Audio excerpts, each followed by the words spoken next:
This week on Concepts with Kacie, we look at a small African country with a very big problem, hyperinflation.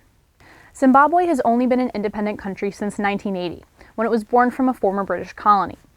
In its early years, Zimbabwe's economy was relatively strong, but in the 1990s, the government began seizing land from white farmers and redistributing it to black farmers. But there was a learning curve for a lot of those new farmers, and they just weren't equipped to keep the economy running at the same pace as before. On top of that, there was this terrible drought, coupled with foreign investment flight, and the economy tanked. Zimbabwe's already corrupt government tried to prop up the economy by printing more money. They printed so much money that, at its peak, Zimbabwe's inflation rate was more than 79 billion% in 1 month.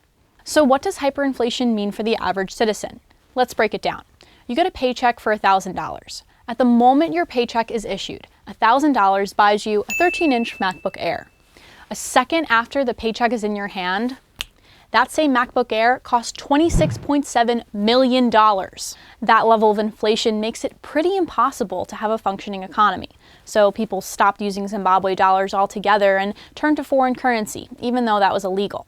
A black market allowed people to convert their practically worthless Zimbabwe dollars to US dollars or euros. That allowed people to get everyday things like bread and soap.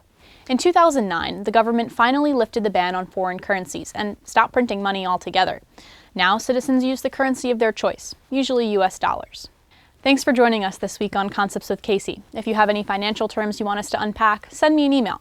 For more financial news, subscribe to our weekly newsletter, The Weekend Bulletin. I'm Kacie Candela, WFUV News.